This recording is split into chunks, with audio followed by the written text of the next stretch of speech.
Assalamualaikum warahmatullahi wabarakatuh. Selamat malam teman-teman PKL Angkatan 63 Politeknik Statistika STIS. Jadi pada kesempatan kali ini eh, mohon izin di sini saya mewakili dari SPD untuk menjelaskan mengenai mekanisme monitoring PML untuk pencacahan yang akan dilaksanakan atau dilakukan melalui media aplikasi berbasis website. Nah, untuk monitoring sendiri, akun dari teman-teman nanti akan dikirimkan via email yang nanti akan dibantu juga oleh SPD, anggota SPD untuk agar teman-teman bisa mengakses akun teman-teman gitu. Jadi untuk monitoring PKL oleh PML dalam pencacahan itu bisa diakses dengan link pml.pkl63.stis.ac.id. Nah, ini merupakan halaman login dan nanti teman-teman bisa login dengan akun yang sudah diberikan. Dan ketika berhasil login, teman-teman akan diarahkan ke halaman dashboard. Yang mana pada halaman dashboard ini, teman-teman bisa melihat berapa hari lagi tersisa untuk kegiatan PKL ini. Lalu ada total submission. Total submission ini artinya sudah berapa banyak kuesioner pencacahan yang sudah dikirimkan oleh anggota tim teman-teman, seluruh anggota termasuk teman-teman PML sendiri.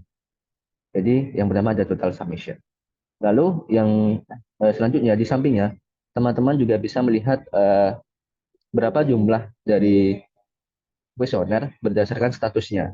Sebagai contoh, di sini untuk status diterima, ini merupakan status default ketika uh, anggota teman-teman itu meng-submit kuesioner, itu status secara default akan menjadi diterima. Dan di sini ada jumlahnya ada satu. Lalu ada status bermasalah yang dapat digunakan oleh teman-teman PML untuk menandai uh, inputan-inputan yang bermasalah. Lalu di sini ada status diubah. Status diubah ini adalah status di mana teman-teman PML telah mengedit isian dari anggota teman-teman. Lalu yang terakhir, goals dari mekanisme monitoring ini adalah menentukan apakah suatu inputan kuesioner atau suatu kuesioner yang dikirimkan oleh anggota teman-teman itu di-approve atau ditolak. Nah, selanjutnya di bagian bawah di sini, di bagian ini nanti akan tampil 10 submission terbaru dari anggota teman-teman. Dan pada halaman ini, untuk melakukan refresh data, tidak bisa hanya dilakukan dengan merefresh halaman, tetapi refresh data harus dilakukan dengan menekan tombol refresh. Dan di sini teman-teman bisa melihat berapa last update dari data teman-teman. Nah, selanjutnya eh, pada bagian ini teman-teman juga bisa langsung melakukan edit status. Sebagai contoh, eh, untuk ini inputan dari Irsyad Fadil Ashraf dengan label rumah tangga Karangasem 002B14 ini, kita ingin melihat isiannya, maka teman-teman bisa menekan tombol lihat. Nah, teman-teman akan diarahkan ke halaman kuesioner Kewi ya, Kewi and Keto, dan teman-teman bisa melihat isian dari anggota teman-teman. Dan di sini juga bisa dilakukan editing ketika terdapat data yang dirasa uh, kurang bagus gitu, apa yang diinputkan oleh anggota teman-teman.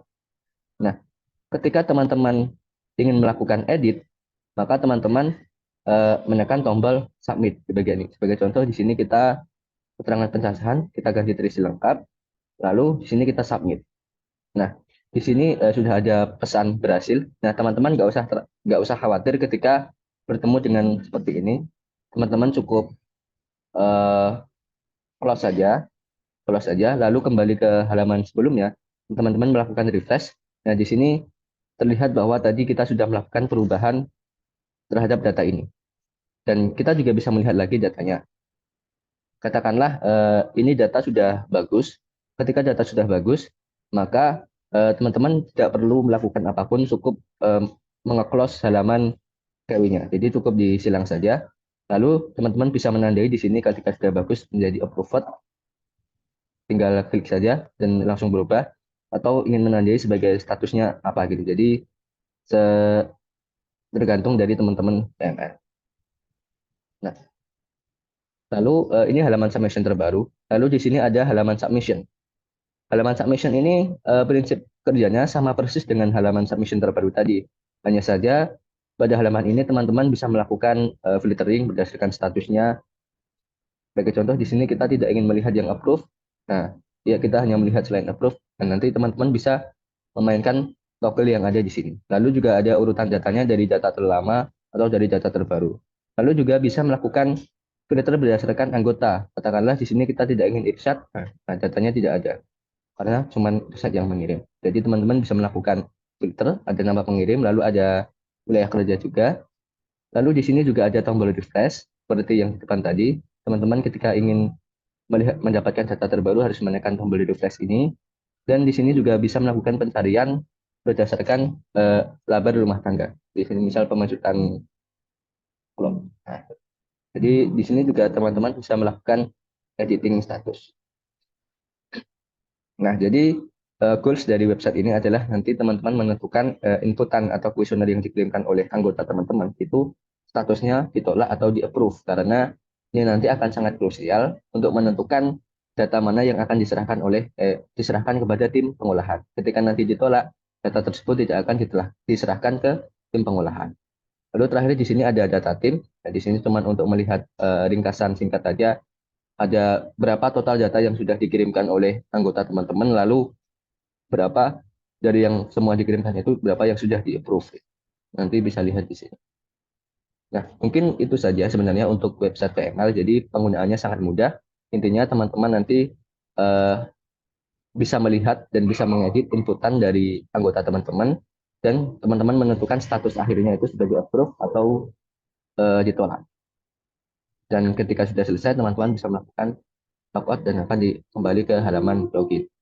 Nah, mungkin itu saja tutorial untuk penggunaan website PML yang sebentar lagi akan teman-teman gunakan untuk memonitoring pekerjaan dari anggota teman-teman.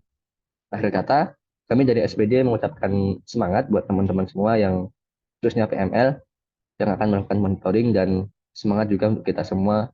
Semoga kelancaran selalu bersama dengan kita.